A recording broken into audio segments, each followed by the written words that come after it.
Bismillahirrahmanirrahim. Assalamualaikum warahmatullahi wabarakatuh. Saya Muhammad Hudbi, mahasiswa PPG UIN Dato Kerama Palu, Angkatan 2 tahun 2022. Yang insya Allah hari ini, hari Rabu 26 Oktober 2022, akan melaksanakan UKIN. Semoga UKIN ini diberikan kelancaran oleh Allah Subhanahu wa Ta'ala dan diberikan keberkahan. Assalamualaikum warahmatullahi wabarakatuh.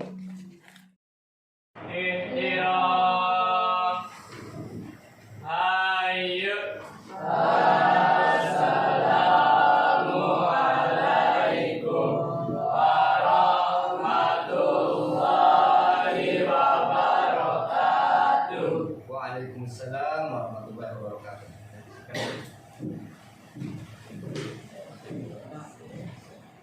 Ya, gimana kabarnya anak-anak? Alhamdulillah. Alhamdulillah. Semoga kita selalu dalam keadaan sehat walafiat. Ya, kalaupun kondisi bulan siang harus tetap semangatnya seperti pagi hari. Jadi jika belajar itu memang tidak mungkin kita gunakan pagi hari aja kan? Kita akan beranjak ke siang hari. Jadi kalaupun begitu harus tetap semangatnya seperti pagi hari. Ya loyo biasa itu terjadi, tapi tetap berusaha dikit. Nanti kalau ada terlalu mau tidur terlalu ngantuk nanti ya boleh dibuka atau boleh duduk ya. Baik, hari ini pelajaran kita apa? Budaya Islam. Ya, sebelum kita memulainya, mari kita awali dengan sama-sama melafazkan doa sholawat Nahdlatain yang akan dipimpin oleh Nadian. Ya, silakan dipimpin teman-temannya untuk membaca sholawat Nahdlatain. Assalamualaikum warahmatullahi wabarakatuh. Waalaikumsalam warahmatullahi wabarakatuh. Ya teman-teman, sebelum kita mulai belajar, mari kita baca Nahdlatain bersama. Bismillahirrahmanirrahim.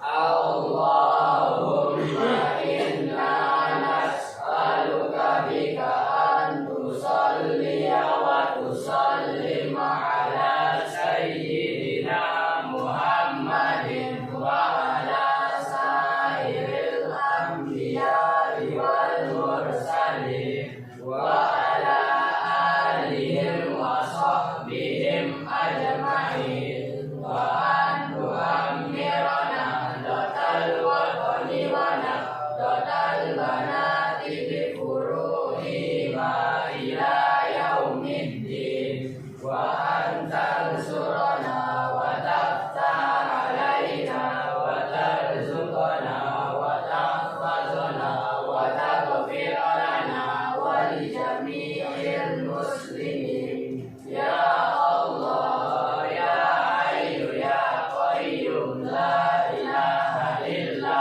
anta. Terima kasih. Assalamualaikum warahmatullahi wabarakatuh. Waalaikumsalam warahmatullahi wabarakatuh. Baiklah anak-anakku, jadi pada pertemuan minggu lalu kita membahas terkait tentang Arab di zaman Islam. Jadi kalau kita melihat materi kemarin, kalau kita renungkan begitu begitu sengsaranya, begitu perihnya yang dialami oleh kaum muslim di awal-awal Islam di Makkah. Jadi penindasan mereka itu keras sekali. Bukan hanya bulian, bukan hanya olokan semata, tapi mereka juga dipukuli, disiksa ya, seperti Ammar bin Yasir dengan orang tuanya itu, seperti Bilal bin Rabah yang ditaruhkan batu kan di tengah gurun pasir yang sangat panas dan ditaruhkan batu di atas perutnya. Tapi kalaupun begitu, alhamdulillah iman mereka semakin kuat. Nah, jadi karena sudah berlanjutnya penyiksaan terhadap kaum muslimin di Mekah oleh kaum Quraisy, maka Allah memberikan petunjuk kepada Nabi, yaitu dengan cara berhijrah, ya kan? Hijrahnya yang pertama kemana? Ke Habasah. Nah, jadi ke Habasah, namun itu tidak disertai oleh Nabi. Nah, kemudian hijrah keduanya kemana? Ke Yasrib atau Madinah. Nah, jadi hijrah kedua ini yang disertai oleh Nabi, tapi belakangan Nabi datang. Nanti insyaallah kita akan membahas terkait tentang hijrahnya Nabi, kemudian pola dakwahnya di sana, kemudian kondisi sosialnya, dan kondisi ekonominya ada juga di sana. Ya, nanti insyaallah akan kita bahas di pertemuan ini. Baik, nanti kita akan membuat sesi diskusi ya. Ya, baiklah, anakku, silakan diperhatikan ya.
Baiklah. Jadi tadi kita telah saksikan di layar LCD terkait pembahasan tentang Madinah ya. Ketika proses hijrahnya, kemudian pembahasan kejadian-kejadiannya. Kemudian sekarang kita bagi menjadi 4 kelompok ya, seperti yang kita sampaikan tadi. Kelompok 1, kelompok 2, kelompok 3, kelompok 4. Ya, kelompok 1 membahas tentang apa itu tadi Nah, apa diskusi apa tentang apa? Kondisi sosial. Ya, kondisi sosialnya ya. Kemudian kelompok 2, ya, proses hijrahnya. Kemudian kelompok 3, Awal Nabi Muhammad. ya, kemudian Respon masyarakat Madinah. respon masyarakat. Ada di sana ada tertera poin-poin diskusinya ya, yang mesti didiskusikan. Baik, sekarang selain referensi di layar tadi, sekarang Ustaz bagikan jurnal per kelompok ya untuk diskusi sesuai dengan materinya ini ya, terkait prosesnya. Kemudian ini terkait apa namanya, metode dakwahnya, ini terkait apa ini tadi? Respon. Tidak baca sih. Respon masyarakat. Ya, responnya itu apa responnya? Nanti masing-masing didiskusikan. Kemudian boleh membrowsing juga di komputer ya, ini sudah connect dengan internet. Ya, silakan dicari sesuai dengan temanya ya. Sudah ada tema diskusi yang ada itu. Ya, silakan. Baik. Bisa buka internetnya juga.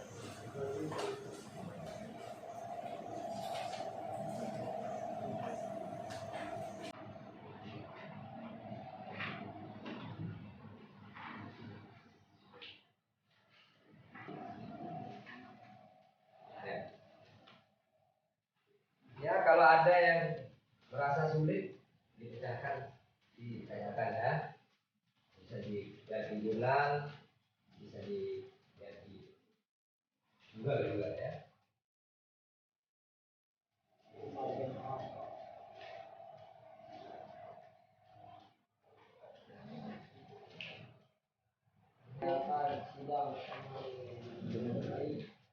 Ya.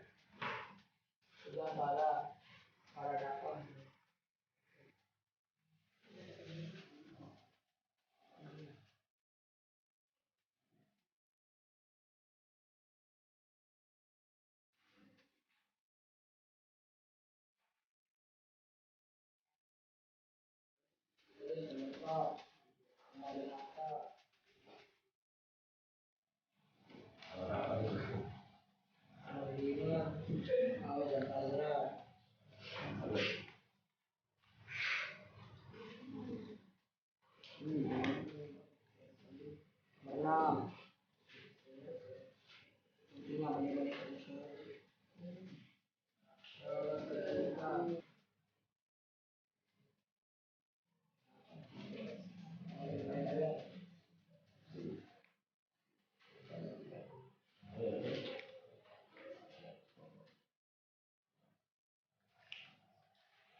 Belum. Ya, saya rasa sudah cukup diskusinya. Ya, sudah cukup gimana? Kasih apa Ustaz? Baca Sudah bukan kesimpulannya? Ya. Sekarang kita mulai dari kelompok 1. Nanda Ferdinand ya, silakan. Bisa diwakili ya. Membacakan kesimpulan ya. Assalamualaikum warahmatullahi wabarakatuh. Waalaikumsalam warahmatullahi wabarakatuh. Baik, saya akan membacakan kesimpulan kelompok 1 terkait kondisi sosial masyarakat Madinah sebelum Islam. Pada awalnya kedua bangsa tersebut berasal dari satu rumpun bangsa, yaitu ras Semit yang berpakaian dari Nabi Ibrahim melalui dua putranya, Ismail dan Ishak. Bangsa Arab melalui Ismail dan Yahudi melalui Isa. Mereka berkembang dan menyebar sehingga memiliki budaya sendiri. Di samping itu, kedua bangsa berkembang menjadi beberapa suku atau kabilah. Adapun kabilah-kabilah yang berada di Yathrib atau Madinah yang kita bahas yaitu kabilah Aus dan Khazraj dan kabilah laki kakak beradik. Mereka berasal dari salah satu kabilah di Arab Selatan. Suku Aus dan Khazraj berasal dari salah satu suku besar di Yaman yaitu Az. Keturunan terpecah menjadi dua kelompok yang saling bermusuhan dan berperang. Perang saudara berlangsung lebih dari 120 tahun. Kedua kelompok memiliki daerah kekuasaan sendiri di kota Madinah. Kabilah Aus menempati wilayah dataran tinggi di selatan dan timur. Kabilah Khazraj tinggal menempati wilayah dataran rendah di utara Madinah. Di belakang mereka tidak ada apapun kecuali kesunyian, Hirah, Wabrah. Kabilah Aus mendiami wilayah-wilayah pertanian yang kaya di Madinah. Mereka bertetangga dengan kabilah-kabilah Yahudi. Sedangkan kabilah Khazraj mendiami wilayah-wilayah yang kurang subur dan bertetangga dengan kabilah Yahudi yang besar, yakni Ainuka. Pada tahun ke-10 dari kenabian Muhammad SAW terjadi perang saudara yang sangat hebat. Banyak pemimpin dan kedua kabilah tersebut tewas di medan perang. Pada waktu itu, kabilah Khazraj memperoleh kemenangan karena memiliki pasukan lebih banyak dari kabilah Aus dan mendapat bantuan senjata dari bangsa Yahudi, Bani Nadir dan Bani Kainuka. Walaupun kabilah Aus mendapat bantuan juga dari Yahudi, Bani Quraidah, karena merasa kekalahan, kabilah Aus mengirim dua utusan ke Mekah yaitu Iyas bin Mu'ad dan Anas bin Rafi. Adapun tujuan untuk meminta bantuan kaum Quraisy. Ketika sampai di Mekah, keduanya bertemu dengan Nabi Muhammad SAW. Nabi bercakap-cakap dengan keduanya dan membacakan ayat-ayat Al-Quran. Ketika itu, Ilyas bin Mu'ad tertarik dengan ajakan Nabi Muhammad untuk masuk Islam, tapi dia diangkatkan oleh Anas bin Rafi tentang tujuan datang ke Mekah. Mereka bertemu dengan pembesar Quraisy dan menyampaikan tujuannya, tapi permintaannya ditolak oleh kaum Quraisy karena mereka sedang sibuk mencegah tersebarnya ajaran Nabi Muhammad. Akhirnya kedua kembali ke Madinah dengan tangan hampa. Ketika keduanya sampai di Madinah, terjadi perang saudara kembali. Kali ini kabilah Aus memperoleh kemenangan. Menurut sejarah, peperangan tersebut merupakan peperangan terakhir antara kedua kabilah karena sudah banyak pemimpin dari kedua kabilah tersebut masuk Islam. 2. Kabilah Yahudi. Di Madinah, bangsa Yahudi terdiri dari 3 kabilah besar yaitu Kainuka, Nadir, dan Quraidah. Jumlah laki-lakinya yang sudah balik mencapai lebih dari 2.000 orang. Lelaki di kabilah Kainuka yang biasa berperang mencapai 700 orang. Bani Nadir mencapai 700-an orang yang terbiasa perang. Sedangkan laki-laki dari Bani Quraidah antara 700 hingga 900 orang. Hubungan ketiga kabilah tersebut tidak harmonis. Dapat disimpulkan bahwa kondisi sosial masyarakat Madinah atau Yathrib sebelum Islam terdapat 2 kabilah yaitu kabilah Aus dan Khazraj dan kabilah Yahudi. Demikian artikel kami tentang kondisi sosial. Cukup sekian dari kami. Kesimpulan nomor 1. Assalamualaikum warahmatullahi wabarakatuh. Baik. Ya, bagus sekali ya, terperinci, kemudian singkat, terperinci dan jelas ya. Kemudian kita akan simak dari perwakilan dari kelompok 2. Ya, silakan. Dia akan membacakan atau mempresentasikan kesimpulan terkait tentang apa? Proses hijrahnya Nabi. Ya, silakan. Assalamualaikum warahmatullahi Perkenalkan diri ya, betul. Waalaikumsalam warahmatullahi wabarakatuh. Perkenalkan, nama saya Alhamdulillah Fadilah. Panggilan Malik. Saya perwakilan dari kelompok 2 membacakan kesimpulan. Akan suaranya. 1. Ali menggantikan Nabi Muhammad di tempat tidurnya. Kafir Quraisy berencana membunuh Muhammad SAW, maka kita jadi hijrah ke Madinah. Pada saat itu umat Islam di Mekah tinggal sedikit. Sebelum turun perintah hijrah kepada Muhammad, beliau sudah meminta Abu Bakar untuk menerimanya. Dalam itu Abu Bakar menyiapkan 2 ekor untanya yang diserahkan memeliharanya kepada Abdullah bin Quraish sampai nanti waktunya diperlukan. Ketika turun perintah hijrah dari Allah Subhanahu wa taala, Nabi Muhammad SAW dan Abu Bakar meninggalkan Makkah secara diam-diam untuk hijrah ke Madinah. Pada malam akan hijrah, Nabi Muhammad meminta Ali bin Abi Thalib untuk memakai mantelnya dan berbaring di tempat tidurnya. Nabi Muhammad SAW berpesan kepada Ali bin Abi Thalib setelah Nabi hijrah untuk tinggal dulu di Makkah menyelesaikan barang-barang amanat orang yang dititipkan kepadanya. Maka ketika para al-Ghazw kafir Quraisy mengintip ke tempat tidur Muhammad, mereka melihat seseorang berbaring di tempat tidur dan mengira bahwa Nabi Muhammad masih tidur. Setelah tahu bahwa yang tidur adalah Ali bin Abi Thalib, mereka menyeret ke Masjid Haram dan menyiksanya, lalu melepaskannya sampai di Masjid Kubah. Setelah menempuh perjalanan 7 hari, Nabi Muhammad SAW dan Abu Bakar sampai di Kubah, sebuah desa yang terletak 2 mil di selatan Madinah. Beliau membangun masjid dan merupakan masjid pertama dalam sejarah Islam. Beliau tinggal di Kubah selama 4 hari. Pada Jumat pagi beliau berangkat dari Kubah menuju ke Madinah. Ketika sampai di perkampungan Bani Salim bin Auf, waktu sholat Jumat tiba. Nabi Muhammad melaksanakan sholat Jumat di sana. Inilah Jumat dan khutbah yang pertama dalam Islam.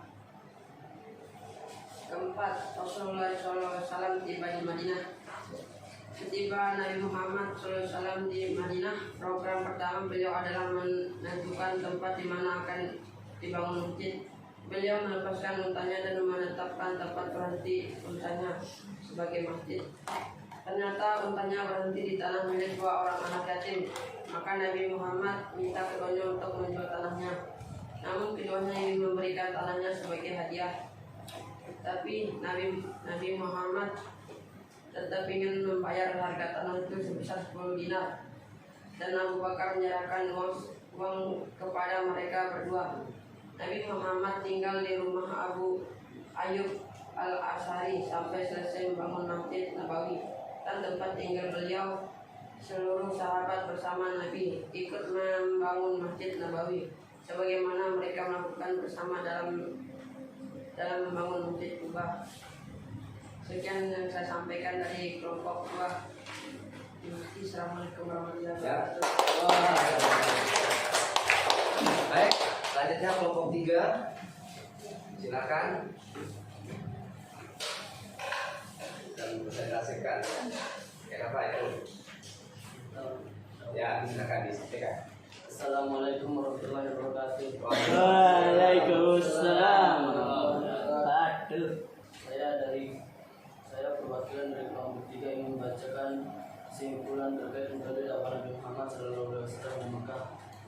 1. Membangun masjid sebagai pusat kegiatan dakwah. Rasulullah SAW membangun 2 masjid yang dijadikan sebagai pusat kegiatan dakwah di Madinah, yaitu Masjid Quba dan yang dibangun saat kedatangan pertamanya, dan Masjid Nabawi yang kemudian dijadikan untuk mendidik para sahabatnya dan mengatur pemerintahan. 2. Melakukan perjanjian dengan hukum Yahudi Madinah. Selama dakwah di Madinah, Rasulullah SAW melakukan perjanjian untuk memperkokoh posisi kaum muslimin dari gangguan penduduk asli bangsa Arab maupun Yahudi. Hal ini juga dilakukan tak lain untuk menjaga stabilitas di Madinah. 3. Perjanjian tersebut kemudian melahirkan Piagam Madinah. Piagam ini berisi 10 bab, diantaranya pembentukan umat, hak asasi manusia, persatuan agama, persatuan segenap warga negara, golongan minoritas, tugas warga negara, melindungi negara, pimpinan negara, politik, perdamaian, dan bab terakhir merupakan penutup. 4. Persaudaraan kaum Muhajirin dan Ansar. Merupakan Rasulullah SAW juga mempersaudarakan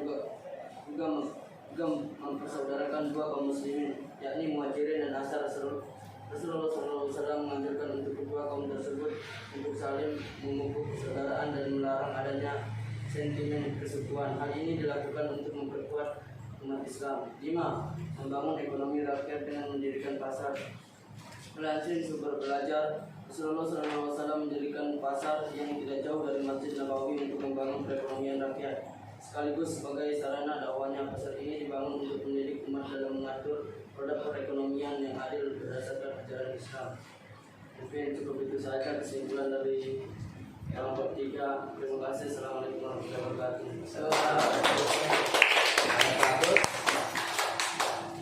Ya, silakan untuk terakhir kelompok 4 diwakili oleh Muhammad Muswin. Assalamualaikum warahmatullahi wabarakatuh.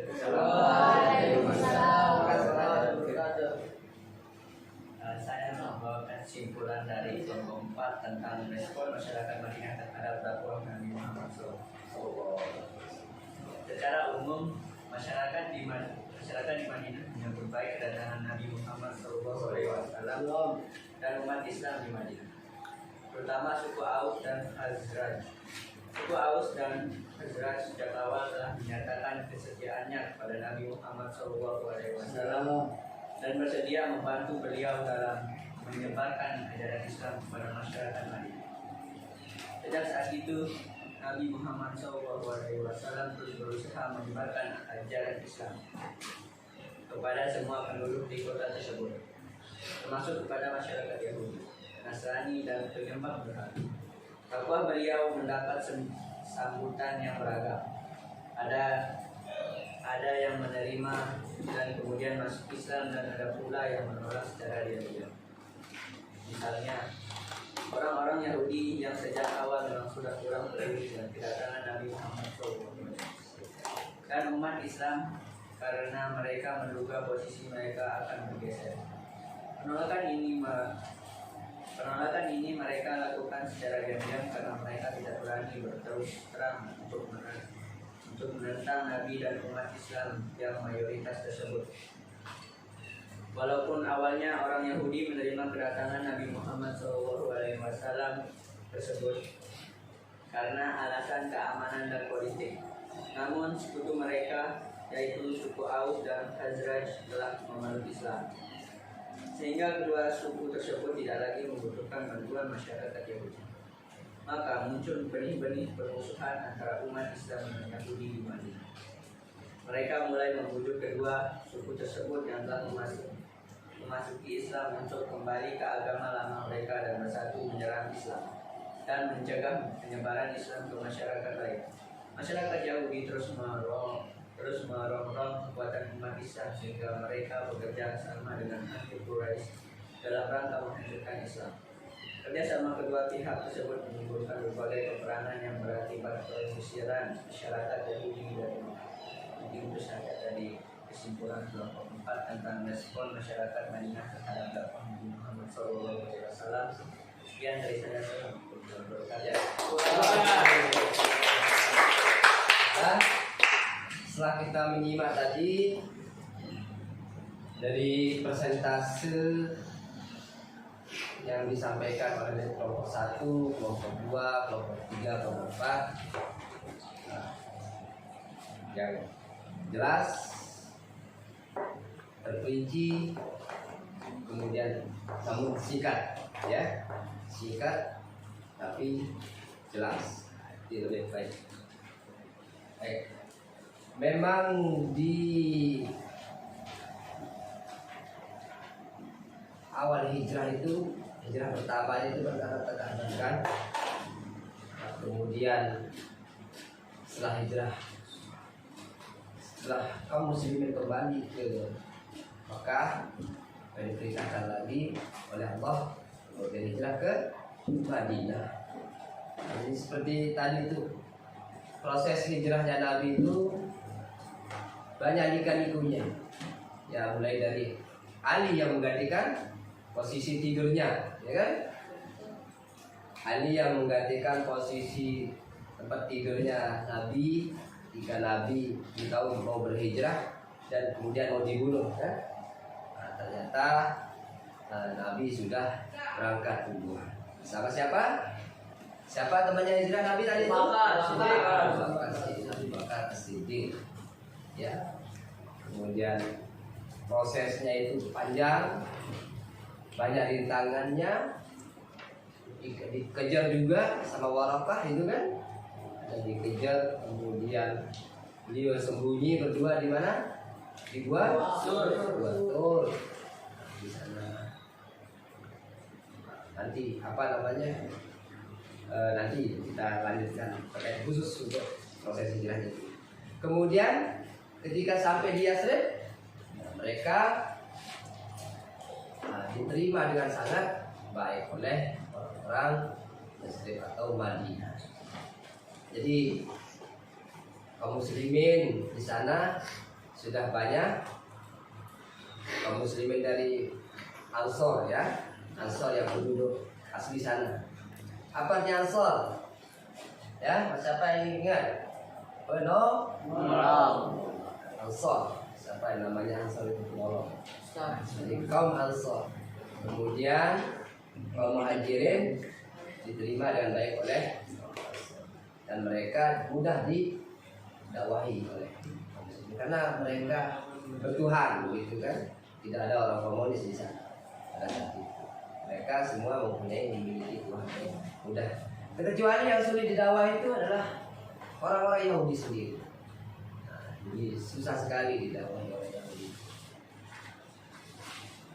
Seperti Abdullah bin Sabah, pura-pura masuk Islam padahal dia tidak masih pura-pura bersadar, tapi dia munafik.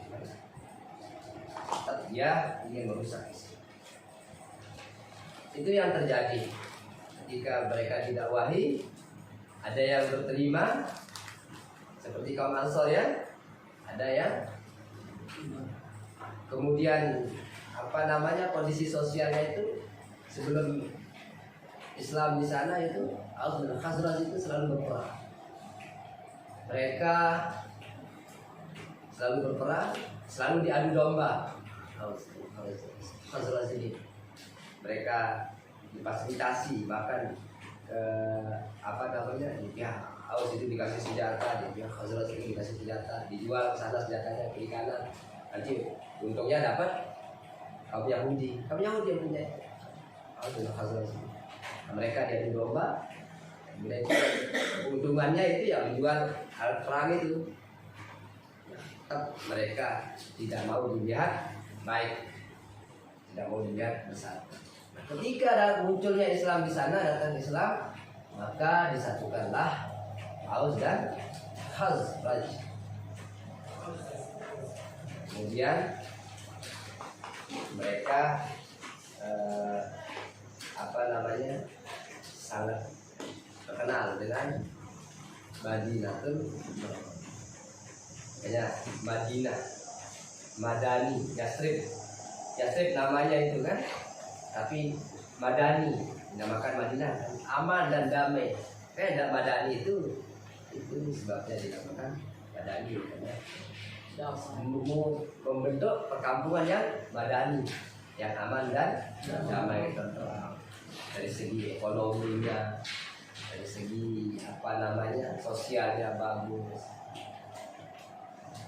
Kalau kita melihat yang tadi itu ke diskusinya kelompok 3 terkait tentang piagam ya piagam Madinah itu bagian dari apa? Menstrategikan kondisi sosialnya, strategikan kondisi sosialnya, di mana mereka berkomunikasi, seperti apa mereka bermuamalah gitu ya, kemudian tidak saja mengganggu dalam segi akidah. Mirip seperti kita. Tapi sayangnya banyak kita temukan akhir-akhir ini di era pemilihan presiden itu ketika kita tidak memilih pasangan yang ini, kita dikafir-kafirkan. Itu bab muamalah ya. Tak boleh begitu. Jika kita beda pilihan, kamu pilih Jokowi, kamu kafir, boleh. Tidak boleh. Kamu pilih Prabowo, kamu kafir. Salah. Tidak boleh. Semuanya itu baik. Itu namanya bab muamalah. Bab muamalah itu tidak boleh disamakan dengan bab akidah. Itu yang terjadi di Madinah ini. Itu juga kita damai sekali. Nah, kalau beda pilihan langsung kita kafirkan orang, langsung kita bilang munafik. Itu salah. Kita harus mencontohi apa? Piagam Madinah. Para pemimpin kita, para gubernur, para bupati, wali kota, semua presiden lagi ya harus mencontoh apa yang dilakukan oleh Rasulullah SAW dengan membuat apa piagam Madinah bentuk perjanjian itu ya. Baik, itu yang mesti kita ambil ikhtibarnya ya, ambil pelajaran dari kejadian-kejadian yang ada pada proses dakwah Nabi di Madinah. Baik, ada yang ditanyakan? Ada? Saya rasa kita sudah paham ya. Kemudian insya Allah di pertemuan akan datang kita akan membahas terkait tentang Khulafaur Rasyidin ya. Di sana ada Khalifah apa? Khalifah Abu Bakar, kemudian Khalifah Ali, ya, Umar, Khalifah Umar, Utsman, Ali. Insyaallah di pertemuan akan datang kita akan bahas pada Khulafaur Rasyidin. Sebelum kita tutup, Ustaz akan absen dulu. Ustaz akan absen. Nih, jangan tidur. Allahu Akbar. Berdiri dulu. Iya. Oke, duduk. Ya. Sen Ahmad Sofi Rofi. Alfi Zulian. Izin deh ya. Ananda Budiman. Polis. Izin. Armi Wijaya Saputra, Arya Satya Bayu, Fairuz Putra Suherman, Febrian Rio Reifan, Firman Rizky Wijaya, Dian Ali Albani S, Irfan Madila, lalu Dito Anggara, lalu Muhammad Zaki Wiguna, lalu Muhammad Asidiki, Muhammad Rian Nur Ibrahim, Muhammad Zainal Arifin, Muhammad Raihan, Muhammad Albab Ansori, Olive, Rafa, Sandy Arya Febrian, Sofian, baik. Semoga apa yang kita pelajari hari ini diberikan keberkahan oleh Allah Subhanahu Wa Taala. Ya.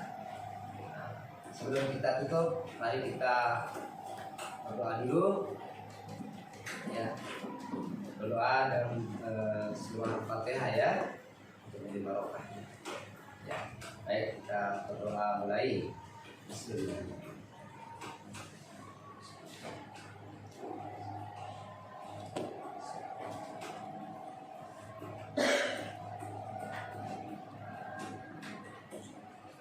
Baiklah, mari kita tutup dan sama-sama melafazkan Alhamdulillah. Alhamdulillahirabbil alamin. Silakan di ya. Intiro